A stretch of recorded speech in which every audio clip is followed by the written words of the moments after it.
اللهم صل على المصطفى حبيبنا محمد عليه السلام.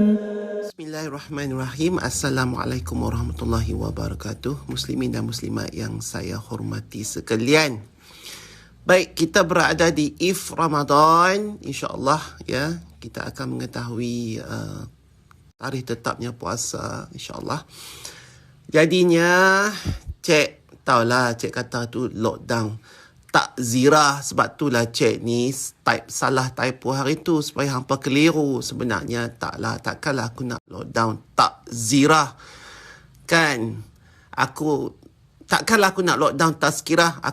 Sebab tu aku tulis typo itu hari, tak zirah. Sebenarnya tak lockdown. Sebab apa? Sayanglah bulan-bulan puasa ni kalau aku share ilmu, maka ilmu yang di dalam bulan puasa ni akan berlipat ganda, insya-Allah. Okey, baik, hari ni kita nak sebut pasal mukjam saja.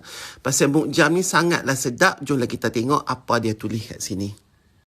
Baik, bismillahirrahmanirrahim. Rabbi shrah li sadri wa yassir li amri wahlul 'uqdatam min lisani yafqahu qawli. Amin. Baik, hada ataupun al-hidayah ialah petunjuk yang lembut. Okey, petunjuk yang lembut. Hidayah, macam kita sebut hidayah dan sebagainya.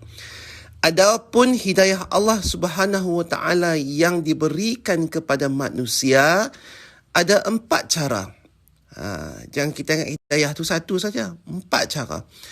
Pertama, hidayah yang meliputi jenis manusia sendiri untuk setiap mukallaf yang memiliki pemikiran, kecerdasan dan pengetahuan penting yang meliputi segala sesuatu sesuai kadar kemampuannya.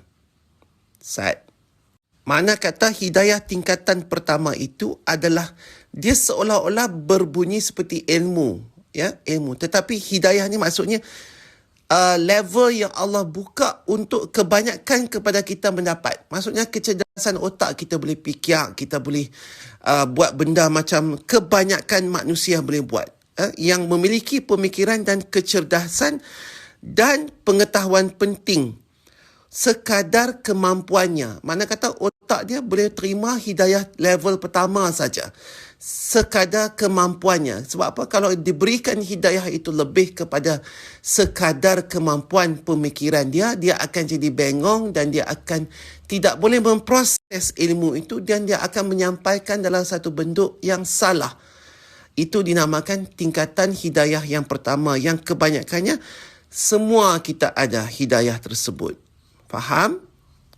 Kedua, hidayah yang Allah tetapkan bagi manusia melalui lisan para nabi dan turunnya Al-Quran. Faham? Hidayah yang Allah tetapkan bagi manusia melalui lisan para nabi dan turunnya Al-Quran. Melalui ini hidayah yang tingkatan kedua. Kita mendapat hidayah melalui lisan para nabi dan turunnya Al-Quran. Dan macam mana kita nak dapat hidayah nombor 2 ni? Kita kena buka baca lah, baru kita dapat hidayah dia.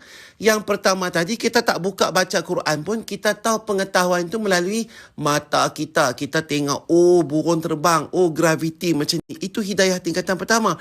Nak dapat hidayah tingkatan kedua, kena buka Quran pula, baca apa yang disampaikan oleh Al-Quran dan lisan para nabi. Faham? Tingkatan kedua. Yang ketiga, muslimin dan muslimat, taufik.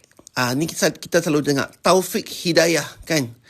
Taufik yang Allah berikan secara khusus bagi yang diberi petunjuk. Yang ni orang kata apa tu? Hidayah. Taufik hidayah. Secara khusus yang Allah berikan sebagai petunjuk. Yang ni yang kita mahu, Yang ni yang kita mahu. Kita kena minta supaya diberikan taufik hidayah oleh Allah. Okey, yang pertama secara automatik kita akan dapat hidayah itu. Okey, yang kedua kita kena buka cari hidayah di dalam Al-Quran dan sunnah dan lisan Nabi. Yang ketiga, yang ni kita kena minta Okey, minta dan kalau Allah reda, maka insya-Allah kita akan dapat taufik hidayah secara khusus. Dan keempat, saudara-saudari sekalian, yang ni penting ni. Dan keempat, memang semua penting lah, apa yang tak penting. Dan keempat, hidayah yang amat berarti di akhirat untuk mengantarkan seseorang masuk syurga, dan hidayah ini semuanya telah ditentukan. Jika yang pertama tidak didapati, maka yang kedua tidak akan dapat diraih. Seterusnya begitulah. Faham tak? Kalau yang pertama hidayah Allah tak bagi, kita tak ada. Maksudnya orang tu tuli lah. Dia tu tidak ada akal. Bodoh lah kita panggil, buta perut ke apakah. Bila buta perut, hidayah nombor 2 pun dia tak akan buka Al-Quran. Sebab yang pertama dia memang buta perut. Dia tak akan cari Quran untuk cari hidayah seterusnya. Bila dia tak buka Quran, dia tak baca dan dia tidak akan dapat. Walaupun dia minta berdoa untuk mendapat taufik hidayah, Allah tak akan bagi. Hang tak buka akhir aku punya Quran, hang nak minta hidayah. Dan bila mana kata dia tak dapat hidayah nombor 3, yang khusus itu, taufik hidayah itu, maka semestinya nanti dekat akhirat, dia tak akan dapat masuk syurga. Sebab daripada pertama, kedua, ketiga, dia tak dapat hidayah itu, peringkat-peringkatnya, maka peringkat terakhir untuk dimasukkan, diantarkan ke dalam syurga pun tak dapat. Syafaat. Hidayah ini juga Allah ada untuk hantar kita masuk ke syurga. Faham ke tak? Jadi kita kena cari keempat hidayah ini. 3 lah, ketiga-tiga hidayah ini supaya di akhirat nanti kita akan mendapat hidayah syurga. Ya Allah, dengar tu. Nah, jangan duk sonok-sonok. Ada tingkatan dia. Pertama, muhasabah diri. Tengok yang ni. Hidayah yang Allah bagi secara free ini. Khusus, umum. Tapi kalau kita tak tengok, jadi muslimin dan muslimat yang dirahmati Allah, faham ini. Walaupun banyak ni saja ayat itu. Itu yang kata kita bila kita kena baca, kita kena buka, kita kena faham.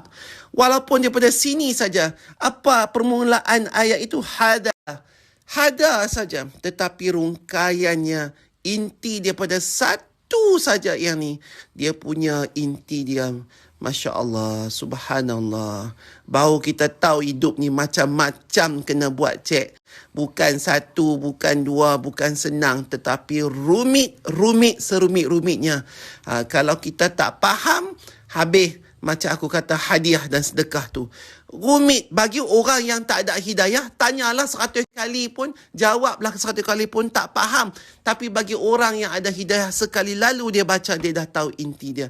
Faham nah? Jadi carilah hidayah itu.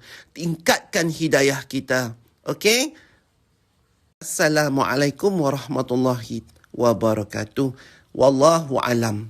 Jadi muslimin dan muslimat, ada lagi tak habis, tak geram. Bukan geram, aku tiba-tiba Allah bagi ilham keluar ni. Okey, ya. Sebagai contoh, inilah dia sedekah aku dekat hampa. Tak kira lah hampa kaya ke hampa miskin ke, tapi kalau dalam bentuk sedekah ilmu, maka tidak ada kepentingan pulangan wang ringgit akad jual beli antara aku dan hampa semua yang duk dengar ni. Tak ada. Bukan kata aku ni kata nak jual Quran. Tak. Quran ni dulu pun, mushaf ni dulu pun, masa aku jual pun, aku tak ambil satu date pun. Aku sedekah betul-betul ilmu tu ke hampa. Maka itu boleh, halal.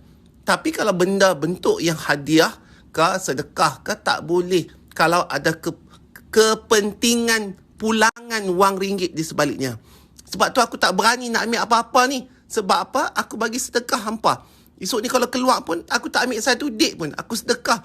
Pahala dia, aku sedekahkan tenaga, masa aku untuk ilmu ni dekat hampa. Yang ni boleh sebab tak ada kepentingan. Kepentingannya ialah untuk hampa sendiri memperbaiki diri. Untuk menuju akhirat nanti. Itu boleh. Kalau aku mula ada duit kat dalam tu, ada apa tu, nanti tak jadi apa-apa. Pahala apa pun tak dapat. Okey? Faham tak? Okey, baik. Jadinya, bila benda ni free of charge, hampa tak upah aku, hampa tak apa, maka ini merupakan satu sedekah yang amat-amat bernilai. Faham? Yang amat-amat bernilai. Jadi ambillah sedekah ilmu ni. Aku share dengan hampa. Mana hampa nak cari, weh, orang yang mangkit pagi-pagi, tekan handphone tu, bercakap dengan hampa tak berhenti. Mana nak cari?